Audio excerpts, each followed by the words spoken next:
Hey guys, it's your girl Chic here, geekxxchic, and I am back with another reaction to Siren. I'm on episode 3, which is entitled Interview with a Mermaid. Only a little callback, maybe, to a little 90s movie that came out with Mr. Brad Pitt and Mr. Tom Cruise and Miss Kirsten Dunst called Interview with a Vampire. If you guys haven't seen it, some of you millennials may have been a little too young to have watched it when it came out. It's alright. I mean, it was cool back in the day, but to watch it now, you'd probably just think it was really cheesy, and it kind of was. But digressing, we are here on this episode. So I'm not gonna lie, the last time I watched Siren was like way back in like July or no, maybe even June. I just kind of fell off the wagon with watching this. I got, tied up with other shows that were on at the time. So I have forgotten a lot of the details of what happened in episodes 1 and 2. So I believe at the end of episode 2, I was still kind of wondering how much of Ben's interest in Rin was based on the Siren song. Pardon me, and how much of it was him genuinely, actually liking her. But I really kind of like, his relationship with his girlfriend, whose name eludes me right now. And I really hate the idea of her potentially getting tossed to the curb, because of this fascination with a fish girl. So we will see, though. It's very early in the series to see where this is going. Without further ado, let's get into this. I'm assuming this episode is going to be more about Ben and everybody else learning more about Rin, or trying to learn more about Rin as she starts learning how to communicate and figuring out more about her story and how it relates to everything in his hometown and with his family history, as well as like why she's there and what she's up to. So let's get into this episode finally. Okay. Boop. Oh great, he's daydreaming about her naked. That's always a great sign. Hey. Meanwhile, the woman in your bed. Yeah. Where did you go last night? Mm-hmm. Outside, in the dark. Huh? Killed some folk, no biggie. We'll increase the dosage if the white blood cell count changes. What do you think we'll see? Probably live dead rats. Just the emptiest looking lab ever. Budget constraints, y'all.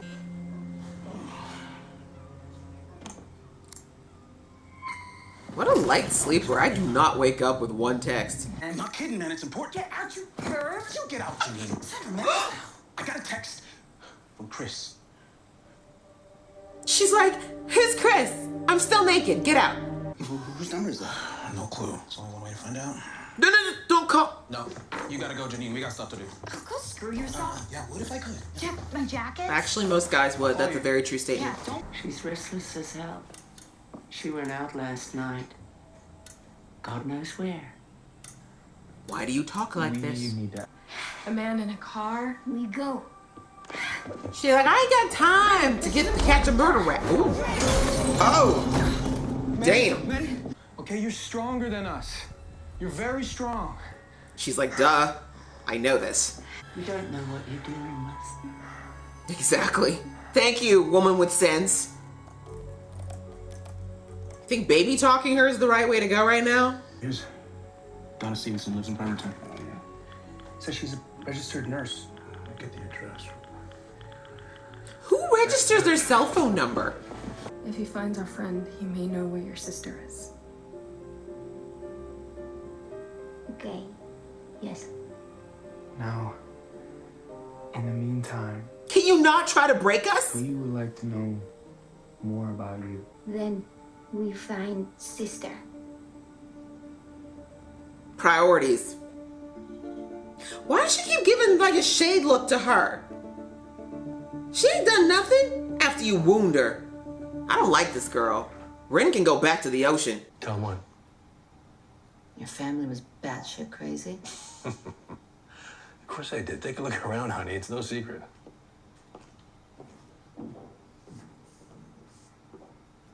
The maid. Okay, he's doing the maid. He's definitely got something going on with the maid. Wait, is that Why you tried to hurt me, Rin? No, I'm just crazy. because you were in pain? No. No, exactly. In water. We fight.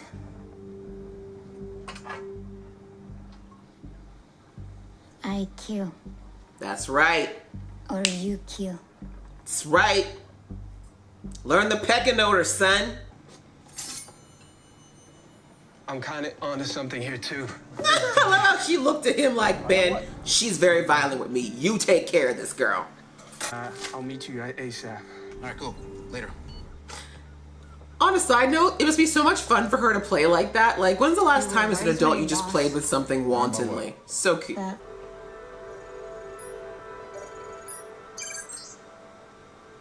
She's like, can we go now? Because I'm clearly smarter than both of you.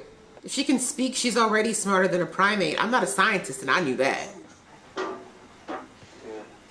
She weighs 500 pounds. How is that possible?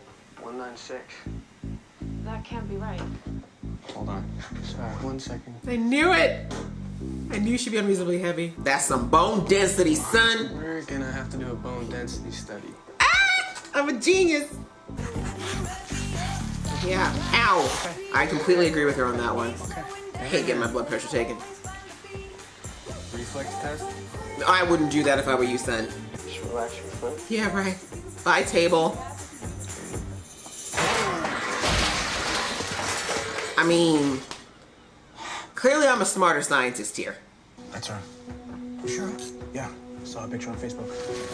Wow, all these references, the DMV, Facebook, whatever that whack search engine was. This place is no security whatsoever.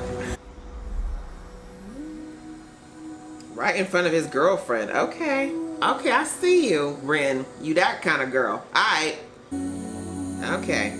Should you just leave the camera there and leave? Is your girlfriend intruding? Whoa now. What?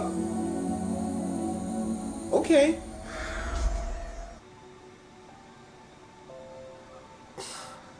No girlfriend in the world would be cool with that. Okay, hold up. Pause. Pause. Pause.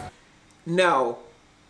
Listen, I'm willing to put up with a lot, but there is no way, fish girl or not, that a woman is going to be okay with some girl feeling up her man right in front of her and then going in for a kiss and then having him be all like lost in the moment for a few seconds and just be like, oh, that's cute, look at that. No, girl, I don't care if you come from the sea, you come from the sky, you come from space, you come from the depths of hell, keep your hands off my man.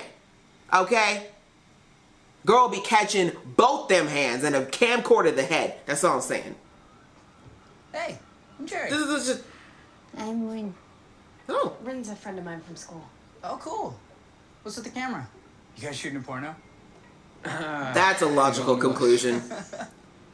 Don't you need to get the sea lions fed, Jer? Yeah, don't you have a job? Rin just gonna roll up and eat all this sea lion dinner right now. She gonna be like, excuse me, top of the food chain. Did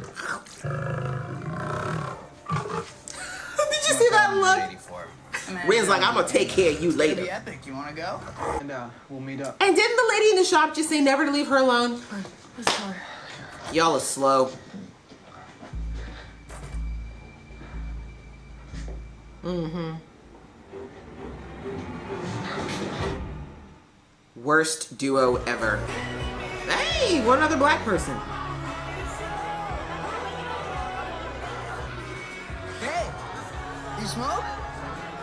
No smoke. Good girl. And don't go in the water, please. I'm afraid we'll have to reconsider the rate at which we're moving, Admiral.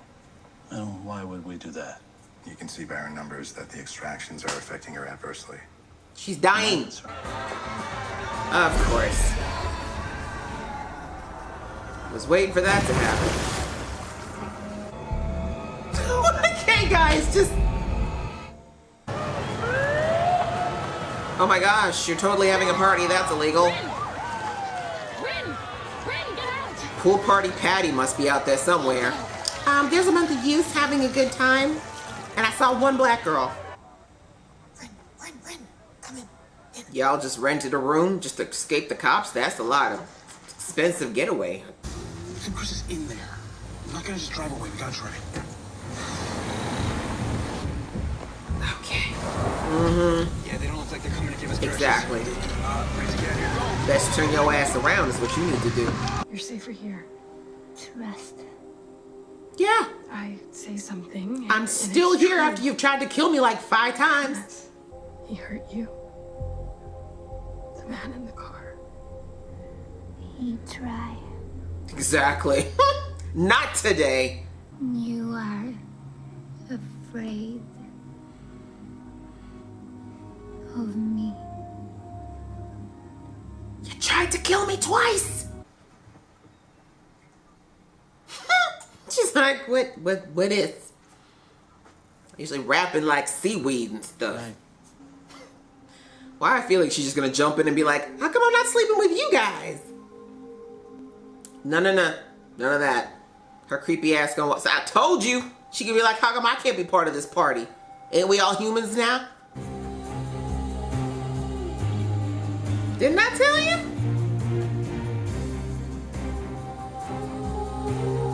Rin's a freak. If this shot is not a metaphor for their entire relationship now that this chick's there.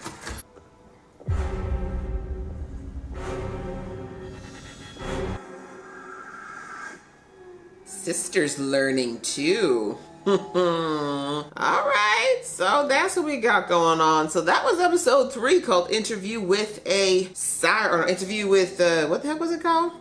Interview with a Mermaid, sorry, there we go. Yeah, I don't know. Rin is definitely an enigma. I think that's the biggest thing I'm taking away from this particular episode is that, again, kudos to the actress who plays her because it must be a very interesting challenge to try to think of how to play this fictitious character who's lived amongst men but not really. You know, she knew humans existed, has probably seen them from a distance, never interacted with them, but she's got her own world, which we still don't know anything about because, as we've seen, she's still very much learning human language. But just her, you know, having to mix this careful balance of like this childlike curiosity with the ferocity of being like a I don't know what you'd call her, I guess a hunter or a predator. Yeah, I think that's what the other lady at the shop, I should really look at her name again, was saying, is that she is a predator by nature. But yeah, balancing the childlike innocence of that, and then having, you know, the predator side of her, which is very aggressive, and then also having this really, it's the other thing I can't quite put my finger on. You know, we've seen that she clearly is trying to learn about humans, you know, as much as she can. Her objective to get her sister, but also probably her own personal curiosity. So yeah, seeing her interactions with Ben as opposed to her interactions with Maddie are very interesting, and I'm trying to figure out that dynamic a bit more. When you look at, like, for example, with Ben, she seems to trust Ben a lot more. Right off the bat, she trusts the guy, right? Which we don't know what the mer people are like. We don't know, she says, many of them. We don't know if there are men and women. We don't know if it's just women. I mean, if we're going with lore, the mythos that this is probably loosely based on, there were only ever women, there were no men, so we really don't know. Like, you know, one of the lores was that, like, there were only ever women, but they would use their siren song to bring in sailors and then basically have their way with the sailors so that they could have more babies. And, you know, that's basically the way it went. But there was never any, like, male mermaids. It was always, you know, there was no mermen. It was mermaids. So if we're going with that assumption, which is we don't know yet, then she's never really interacted with men outside of seeing them from a distance. So very interesting that on land, and since she's been on land, she's really taken to trusting Ben and being really cool with Ben, but she almost had immediate distrust for Maddie, who actually looks like her sister. If you look at the sense of like skin tone and hair, like she resembles her sister more than not. So the fact that she has this immediate distrust for Maddie is very interesting. It's not like a hate, right? I would have been more, I think, upset if I'd seen more of like a straight up hate, but this moment, like the moment we saw in the last episode in the car when they were talking and she was very almost like affectionate and touchy-feely with Maddie. And then again here in the hotel room, I mean, the show, I'm still trying to figure out what they're trying to do with these scenes, because you have Maddie at one moment, you know, she's trying to kind of treat Rin like she's a child. You know, she's very much trying to infantilize Rin. And I think that's what's just helping her deal with all of this. But, you know, talking to her and trying to soothe her and, you know, this is what you need to do to keep you safe. And then it's like Rin has to keep reminding Maddie, like, girl, I'm not a child. I might be shorter than you, but I'm not a child. I have the power to rip your heart out of your chest. I've tossed you around like a rag doll more than once, nearly killed your boyfriend. I'm not a kid. And then that moment where she's like, you're afraid of me, and I know this, and I'm using it. And then she does that, and then she kind of cuddles into her. And same thing in the car when she kind of like, again, kind of established dominance over Maddie almost, but then, you know, did the seductive-ish kind of, you know, tracing of her throat. Like, I'm trying to figure out what this dynamic is that she has. My whole thing is that I have no issue with bringing in, like, you know, the triangles and you know, and retraction and all that stuff, but it needs to make sense for the plot. And I don't feel like we need that when it comes to the personal relationships between Ben, Maddie, and Rin at this point. We just don't. There's just so much already going on. And then we still, like, this episode we had, like, the stuff with Ben's family. Why are they even there? Like, I understood them being, like, introduced in the first episode, so we know the history of the Powell family and how they, you know, the relationships they've had with the mermaids in the past, but we don't really need, like, I'm still struggling to figure out why we care about Ben's mom, his dad, or his brother at this point. Like, are they just gonna be casualties? Like, this episode makes me think, just a random prediction, that we might lose Ben's brother. I don't know why. Someone's just telling me he's gonna die. Something, he's just too good. He's the golden boy. They have this estranged relationship. He's trying to make it better, but Ben's too distracted, and I can just see somehow the brother's gonna end up probably being like a sacrifice in all of this somehow. I don't know why I feel this way, but I'm very curious. I also have a little teeny tiny theory. Bear with me for a second. What if Ben's mom is a mermaid?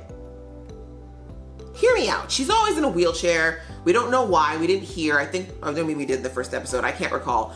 But wouldn't it be an interesting twist if maybe she was a mermaid who was just chosen to live on land, and you know, she married into this family and that's why she couldn't go back to the sea? Like, just some kind of weird funky story. Like, maybe she's the person that's been keeping the Powell family in check and keeping them from, like, going out and rediscovering them or something. Like, I don't know.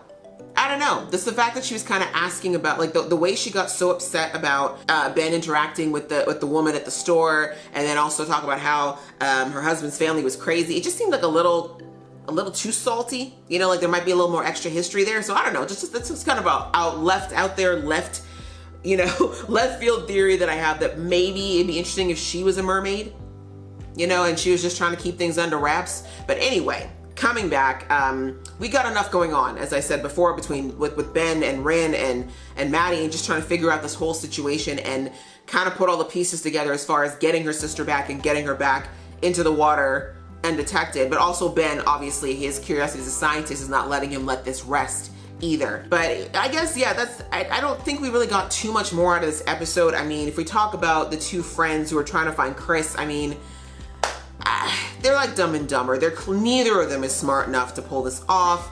I don't know what is possessing Ben to think that they are able to handle something like this on their own, but I guess Ben is distracted, to be fair.